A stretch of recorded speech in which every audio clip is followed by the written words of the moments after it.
Assalamualaikum warahmatullahi wabarakatuh. Perkenalkan, nama saya Ahmad Zidan Rizky dengan NIM 19030160088 akan menjelaskan mengenai pengertian epistemologi burhani. Baik, secara spesifik pengertian epistemologi burhani dalam bahasa Arab berasal dari kata al-burhan yang berarti argumen atau al-hujjah yang jelas atau al-bayyinah, dan distinct al-fasl dalam bahasa Inggris adalah demonstration yang mempunyai akar bahasa Latin dari kata demonstratio yang berarti memberi isyarat, sifat, keterangan, dan penjelasan.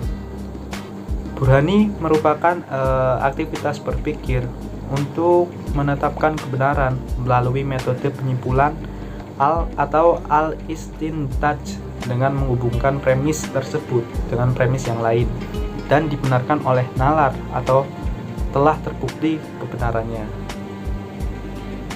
Epistemologi burhani dikedepankan untuk menghasilkan pengetahuan yang valid dari konstruksi pengetahuan yang meyakinkan tentang persoalan duniawi dan alam.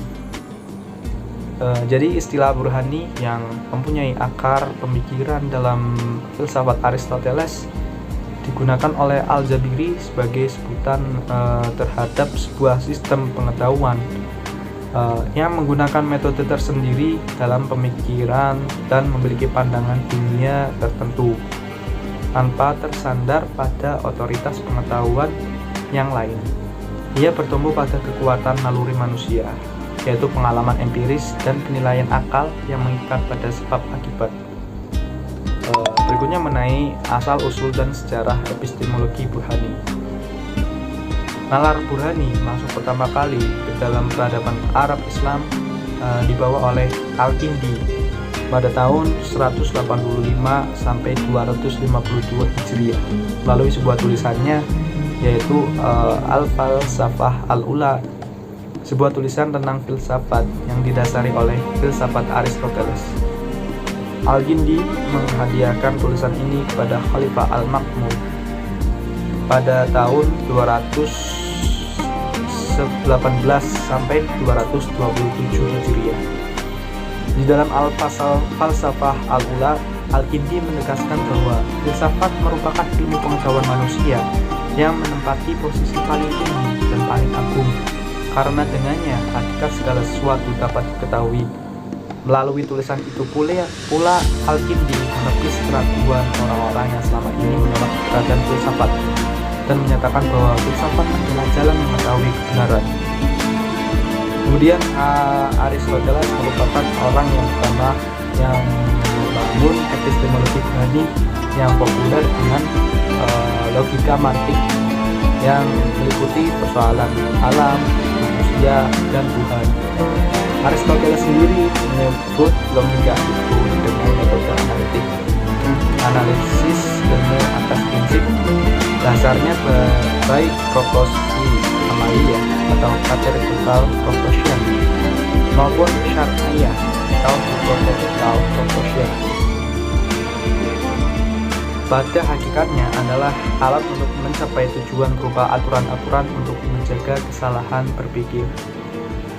Baik, itu saja dari saya, kemudian akan dilanjutkan oleh pemakalah selanjutnya. Saya akhiri. Wassalamualaikum warahmatullahi wabarakatuh. Halo teman-teman, baik, saya Nurul Laili dengan NIM akhir 080 akan melanjutkan pembahasan poin 3, yaitu metode epistemologi burhani.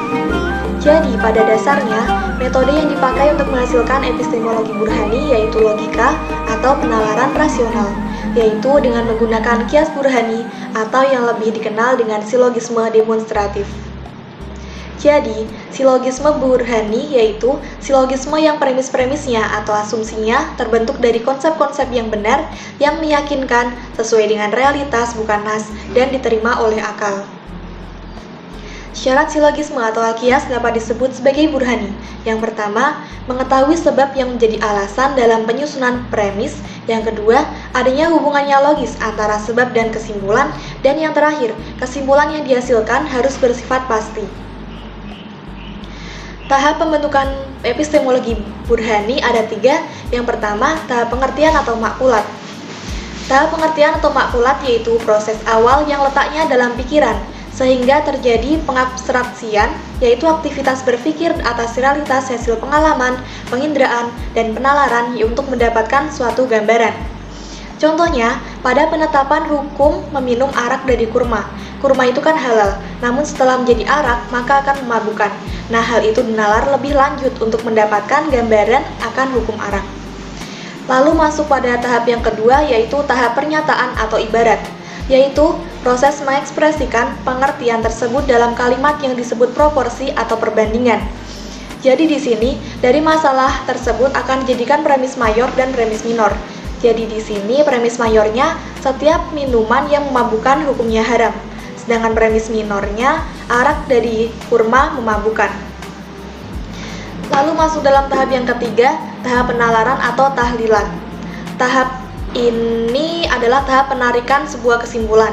Jadi sebuah silogisme harus terdiri dari 2 proporsi yang kemudian dijadikan premis mayor dan premis minor, sehingga dari 2 premis tersebut akan ditarik kesimpulan yang logis.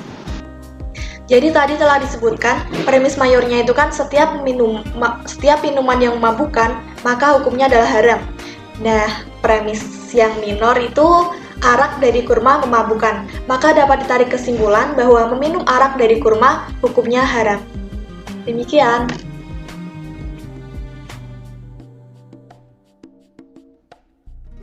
Assalamualaikum warahmatullahi wabarakatuh. Perkenalkan, nama saya Kelly Indrayani dengan NIM 19030161003. Di sini saya akan melanjutkan materi yang telah disampaikan Mas Ida. Saya ingin membahas materi yang ketiga, yaitu unsur-unsur epistemologi burhani. Nah, ilmu burhani bermula dari nalar burhani, dan nalar burhani bermula dari proses abstraksi yang bersifat akali terhadap realitas sehingga muncul makna. Sedang makna sendiri butuh aktualisasi sebagai upaya untuk bisa dipahami dan dimengerti, sehingga disinilah ditempatkan kata-kata. Dengan redaksi lain, kata-kata adalah sebagai alat komunikasi dan sarana berpikir, di samping sebagai simbol pernyataan makna. Unsur-unsur epistemologi burhani itu ada 9. Yang pertama ada origin atau sumber. Nah, sumbernya itu berupa nas, teks, wahyu, al-akhbar, al-ijma', dan al-ilm, al-tauqifi. Yang kedua, metode atau proses dan prosedur. Itu didapat dari ijtihad, istinbat, istinta, istiqlal, dan kias-kias seperti kias al-buhib a'la al-syahid. Yang ketiga ada approach, yang berarti pendekatan. Pendekatannya dilakukan secara lugawiyah atau bahasa dan dalalah lugawiyah. Yang keempat ada theoretical framework atau struktur. Nah, struktur itunya terdiri dari al-asal, al-far, pola pikir deduktif yang berpangkal pada teks, fikih, kalam, lafadz dan makna, amkas, mustarak, hakikah, majaz, mukam, mufasar, zahir, kafi, musikil, mujmal, dan mutasyabih. Yang kelima, ada fungsi dan peran akal. Akal berfungsi sebagai pengekang atau pengatur hawa nafsu dan pengukuh kebenaran atau otoritas teks. Yang keenam ada type of argument. Type of argument itu argumennya berasal dari dialek atau jadaliyah. Yang ketujuh ada tolak ukur validitas keilmuan, yaitu keserupaan atau kedekatan antara teks atau nas dengan realitas. Ke materi yang ke-8 yaitu prinsip-prinsip dasar. Prinsip-prinsip dasar itu diambil dari infisal, tajwid, dan analogi deduktif. Lanjut yang ke-9 yaitu kelompok ilmu-ilmu pendukung. Kelompok ilmu-ilmu pendukung itu diantaranya ada teologi dalam ilmu kalam, fikih atau jurisprudensi, fuqaha, yaitu usuliyun dan nahwu, serta grammar, yaitu balaghah. Saya akan menerangkan aplikasi epistemologi Burhani. Nah, aplikasi epistemologi Burhani itu dibagi menjadi dua, yaitu aplikasi Burhani filsuf Muslim Timur dan aplikasi Burhani filsuf Muslim Barat. Saya akan menjelaskan aplikasi Burhani filsuf Muslim Timur. Nah, mula-mulanya Al-Kindi itu adalah filsuf Muslim pertama yang mengakses diskursus filosofis Burhani Aristoteles di dunia Arab. Saat itu Al-Kindi itu terlibat langsung dalam konflik ideologi dan menghadapi dua kelompok sekaligus. Pertama, ia melawan kaum Gnostik dengan menerbitkan ringkasan sebagai kuliah dalam bidang ilmu rasional dengan menggunakan bentuk risalah singkat atau epistoles dan bacaan sederhana. Kedua, ia menentang rigiditas para pakar hukum yang digambarkannya sebagai kelompok yang meninggalkan kebenaran. Al-Kindi bertolak dari ketetapan bahwa tujuan filsafat tiada lain ialah mencari hakikat segala sesuatu, dan intinya tentang kebenaran awal yakni Allah sama seperti tujuan agama. Ia memaparkan kalau tidak ada pertentangan antara kebenaran agama dengan kebenaran rasional, karena keduanya merupakan penampakan satu kebenaran. Dengan pendekatan Aristotelian, ia berusaha meyakinkan jika kebenaran filsafat dapat dicapai melalui penalaran akal murni. Al-Kindi mengkonter para fuqaha dan teolog yang menolak ilmu-ilmu kuno pra-Islam dengan statement afirmatif. Selayaknya kita tidak perlu malu mengakui suatu kebaikan dan mengambilnya dari manapun datangnya, sekalipun datang dari orang yang jauh dan berbeda dengan kita, karena tidak ada yang lebih utama dari mencari kebenaran kecuali kebenaran itu sendiri. Bahkan, ia mengklaim bahwa orang-orang yang menolak filsafat sebagai orang-orang yang asing dengan kebenaran dan memakai mahkota kebenaran yang tidak berhak mereka pakai. Walaupun Al-Kindi berusaha mempopulerkan konsep filsafat Aristotelian, agaknya paradigma normatif nalar Arab masih mewarnai corak filsafatnya. Ia sepenuhnya menggunakan sistem argumentasi filsafat untuk menopang ajaran pokok Islam tentang tauhid. Ia menghidangkan filsafat Yunani kepada kaum muslim setelah pikiran-pikiran asing dari barat itu diislamkan, jika tidak boleh disebut diarabkan. Al-Kindi menolak untuk menyebut Allah sebagai akal. Baginya, Allah adalah esa dari segala lini. Baginya tidak ada kategori, tidak ada unsur, genus, spesies, jiwa dan akal. Menurutnya, esa bukan karena disandingkan dengan hal yang lain. Dia esa secara independen. Esa secara independen artinya di sisi Allah tidak ada hal lain yang bersifat ketuhanan semacam akal universal atau akal ke-10. Lebih jauh, Allah adalah sebab pertama yang tidak ada sebab di atasnya, yang berbuat di mana di atasnya tidak ada yang menggerakkan, sempurna yang di atas tidak ada yang menyempurnakan, dan yang menjadikan sebagian atas sebagian lainnya dalam hubungan sebab akibat. Masih di aplikasi epistemologi filsuf Timur ya teman-teman. Nah, setelah Al-Kindi itu ada Al-Farabi. Al-Farabi itu tampil beberapa dekade kemudian meneruskan cita-cita Al-Kindi untuk mensosialisasikan ide-ide demonstratif Aristotelian. Dengan semangat yang sama, Al-Farabi menyuarakan bahwa tidak ada kontradiksi antara agama dengan filsafat, sebab keduanya mengekspresikan satu kebenaran. Jika filsafat mengekspresikannya secara langsung, secara demonstratif, maka agama mengekspresikannya melalui lembaga-lembaga imajiner dan replikasi. Filsuf memahaminya dengan akal, yakni melalui proses burhani yang hanya dengan cara ini dimungkinkan bisa berhubungan langsung dengan akal aktif. Sedangkan Nabi menerima hal itu langsung dari sumbernya sendiri melalui imajinasinya, yakni intuisi suci seorang nabi. Al-Farabi ingin melampaui wacana teologis yang bersifat teologis dan wacana irfani dengan beralih kepada wacana akal universal. Wacana burhani yang tidak menyimpan kekaburan yang menyebabkan kekeliruan atau kesalahan yang bisa menggelincirkannya. Ia meyakini bahwa dengan metode demonstratif yang terdiri atas premis-premis yang valid, niscaya generalitas primordial yang diyakini oleh manusia dan diketahui oleh akal secara niscaya akan universal akan meniscayakan kekuatan dan kecermatan yang tidak mungkin keliru. Bahkan, ia memandang pengetahuan yang dihasilkan secara demonstratif merupakan pengetahuan yang pasti dan tidak yang lainnya.